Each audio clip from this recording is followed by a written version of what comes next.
So for all of the good-natured kidding with your buddy Durham, he really has become a more significant part of the passing game than ever before these last couple of weeks. What do you think has led to that? Knowing him as well as you do, knowing how George thinks, is it strictly matchups? Is it an evolution of his skills? I'd love to say that he has me to thank for that, but I played zero role in that. I mean, he's just a hell of a football player. You want him to block, he's going to do it. You want him to escape out in the flat and break a tackle, he'll do it. You want him on special teams, on punt, he'll do it. You want him to lead, he'll do it. Whatever you ask him to do, he's going to do it and do it to the best visibility, and that's a pretty good ability of his. So. Did he talk any trash for getting the nod for the QB sneak? He was the one that got to do it. No, he. That was an interesting package. We have had that in for about 2 weeks now, and 3 weeks now actually. And initially I was like, listen, man, you don't want to call that. You want to save that for prime time when we played on Thursday night. It didn't make it out for the Thursday night game. It didn't make it out for last week, and then we finally got a call and dialed up this week with twice within like 3 plays. So good for him. Happy for him. Anytime he makes a play, I'm his number one fan. So. But you got to get the next one right.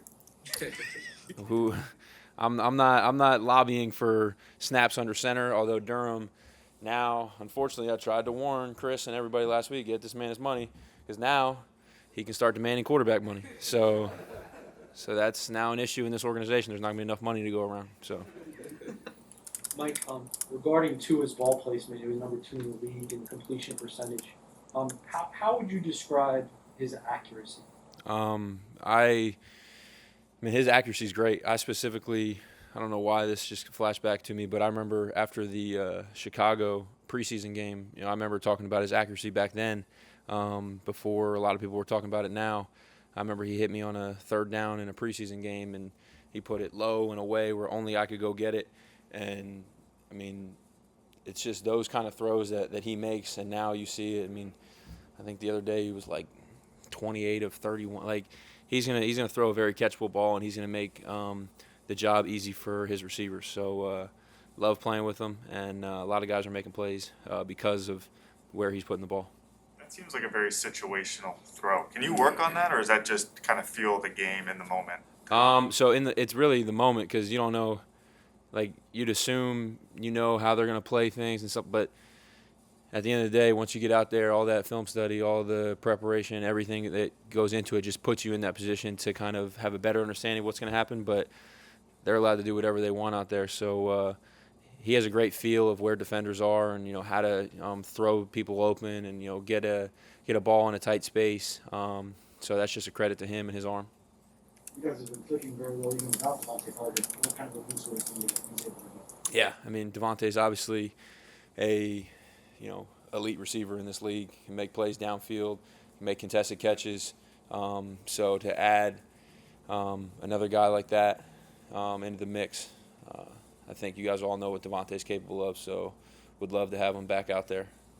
So, Mike, you'll be reunited Sunday with your former college teammate. What was it like playing with Saquon Barkley? Yeah, I mean, great player, unbelievable teammate. Can't say enough, good things about him on and off the field. Obviously, he's had a ton of success, but he's also fought through some, injuries and things like that. So I'm happy that, for him personally, for that he's healthy and, able to go. And but on Sunday, we're not college teammates anymore. So.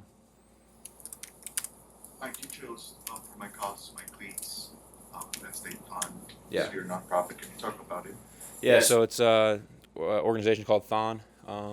So at Penn State, they do a 46-hour dance marathon for pediatric cancer. So the kids, their families, everybody to get out there and raise a ton of money every single year. I mean, in the tens of millions of dollars to help raise awareness and help research for these kids and their families. So it's an unbelievable organization. It's a great cause, and I'm just happy to this Sunday raise a little bit more awareness for it. What stands out to you about the Giants defense? I mean, a lot of playmakers. Up front, they're big, really big. And then I mean, backers, good players, and then in the secondary they got Bradbury plays very physical. Went back and watched the couple games that he's played this season. He's made a lot of plays, playing physical. McKinney in the back, Xavier McKinney at the safety. He's made a ton of plays back there, and then one of their other DBs, Julian Love. He's made a ton of plays as well.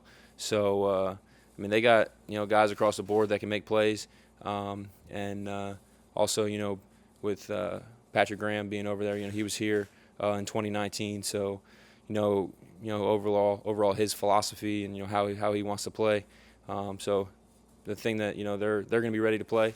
So we got to continue to prepare and be ready on Sunday. Mike, does that help at all, the fact that you do know what kind of defense Patrick Graham likes to play? To an extent, but at the end of the day, there's game plan that goes into it. There's a lot of stuff that can change on Sunday. So you think you know what to expect, but that's what this league, a lot of guys get paid a lot of money to be creative and, disguise things. And he's obviously, a great coach and has made a ton of, good play calls and good games that he's had in his career. So I think, they're also going to be prepared and, we'll see.